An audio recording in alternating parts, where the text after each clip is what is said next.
Perkenalkan, nama saya Melinda Ramadhani dengan NIM AS+20221427. Di sini saya akan menjelaskan tentang responsif bimbingan karir, yaitu saya meminta dataset dari PIMIA India Diabetes.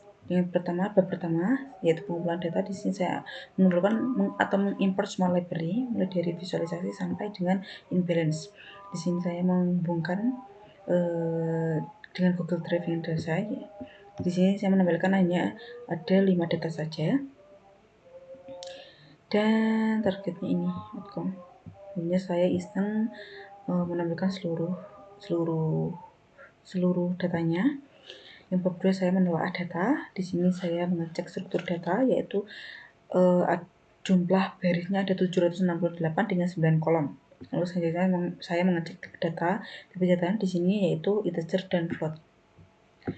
Lalu selanjutnya mengecek deskripsi statistik. Di sini terlihat tidak ada yang ganjil, tetapi di sini ada yang ganjil sebenarnya, yaitu pada nilai minnya kok nol semua. Ini indikasi missing value.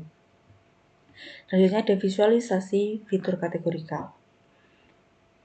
Di sini terlihat distribusi kelas targetnya yang diabetes ada berjumlah 500 data dengan 65%.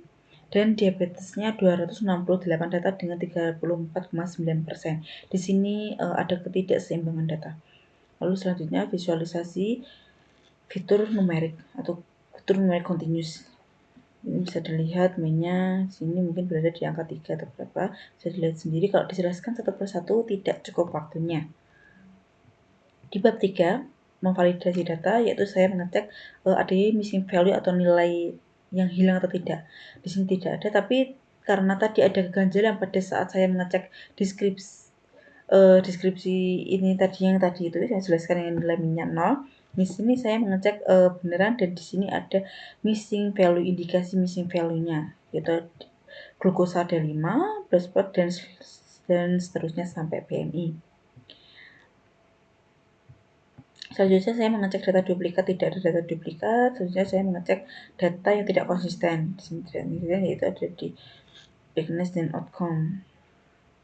Bab 4 saya menentukan objek data. Di sini saya ada pemisahan fitur dan target, yaitu fitur X, definisi fitur sebagai X dan target sebagai Y. Targetnya di sini yaitu outcome. Di sini ada korelasinya, bisa dilihat ini korelasinya di sini. Korelasi antar fiturnya yang menonjol yaitu pregnancy dan age memiliki korelasi cukup tinggi, yaitu 0,54. Bisa dilihat. Lalu selanjutnya deteksi outlier. Di sini bisa dilihat sendiri outliernya cukup banyak ya, apalagi pada di bagian insulinnya dan insulin tadi ini dan diabetes ini. Lalu selanjutnya saya mengecek jumlah outlier menggunakan metode EQR. Di sini ya benar dugaan saya tadi, ada outlier yang paling tinggi di blood please rate 45. Insulin disusul dengan insulin yaitu 34 outlier, dan diabetes prediksi function ada 29. Insight ETA yaitu yang pertama, dari analisis distribusi variabel target outcome memperlihatkan bahwa dataset memiliki ketidakseimbangan atau imbalance tadi, di mana jumlah data yang pasien yang non diabetes itu ada 500, sedangkan yang pasien diabetes hanya ada 268. Untuk mengatasi permasalahan ketidakseimbangan ini atau imbalance, saya menerapkan metode SMOD, yaitu teknik resampling yang menghasilkan data sintesis pada kelas minoritas seperti kelas yang tidak seimbang seperti yang tadi itu. Lalu itu berdasarkan relasi kadar gula itu mempengaruhi faktor. Selanjutnya disusul dengan BMI dan age. Selanjutnya ada ini tadi missing value. Pemilihan modelnya ini ada logistic regression, KNN, FBS, FBM, dispensity, dan random forest. Selanjutnya ada bab 5 saya membersihkan data karena tidak ada encoding, karena tidak perlu melakukan encoding karena tidak ada data yang kategorikal. Di sini saya menangani missing value-nya implisit tadi. Yang paling tinggi memang insulin ini 374, lalu setelah saya mengatasinya menjadi 0. Di sini terbukti menjadi nilai minyak ada, walaupun ini ada yang 0. Selanjutnya mengatasi outlier dengan capping. Di sini, paling tinggi itu ada di blood pressure, yaitu mencapai 45 outlier. Selanjutnya saya menanganinya berhasil dan ini hasil dari sebelum diatasi dan setelah saya mengatasinya dengan metode capping. Ini distribusinya. Selanjutnya saya bab 6 mengkonstruksi data. Di sini saya yang tadi fitur X dan definisi fitur yaitu X dan target yaitu Y. Lalu selanjutnya saya melakukan transplitnya. Ini saya melakukan transplit itu membaginya menjadi 80 dan 20. 20 itu untuk data tesnya. Hanya saya scaling dengan standarisasi. Saya menyimpannya ini. Very scaling itu ada yang berbasis jarak dan probabilistik, dan itu untuk KNN, SVM, logistic regression, dan FBS. Untuk model 3-base yaitu density dan random forest. Selanjutnya bab 7 menentukan label tadi. Bab 8-nya saya membangun model. Saya membangun model dengan evaluasi baseline-nya sebelum smooth. Di sisi hasil terbaiknya saya dimenangkan oleh Nebayes dengan akurasi 71 dan recall diabetes 65. Selanjutnya saya menerapkan smooth dan hasil terbaiknya yaitu dimenangkan oleh SVM dan smooth dengan akurasi 71 dan recall diabetes 80. Lalu saya menerapkan hiperparameter tuning atau optimasi model.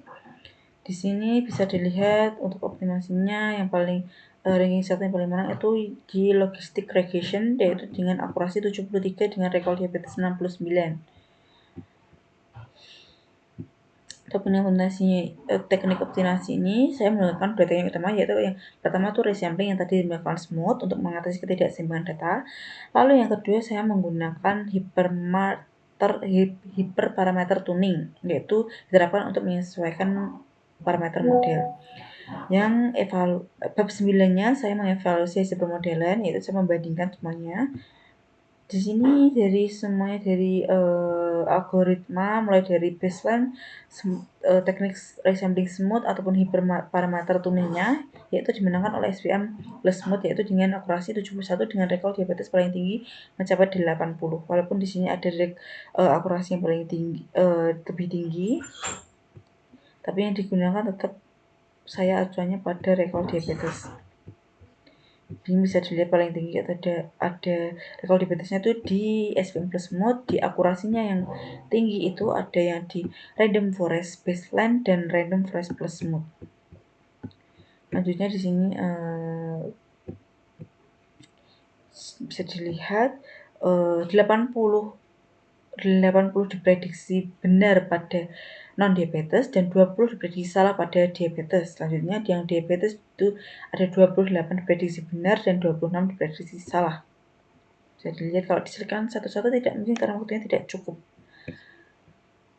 Di sini saya melakukan perbandingan, yaitu yang perbandingan akurasinya yang paling tinggi yaitu ada di random forest baseline, random forest smooth. Perbandingan recall yang paling tinggi tetap nomor 1 yaitu SVM dan plus smooth. Perbandingan F-band score-nya yang paling tinggi itu ada di SVM smooth dan logistic regression. Ini kesimpulannya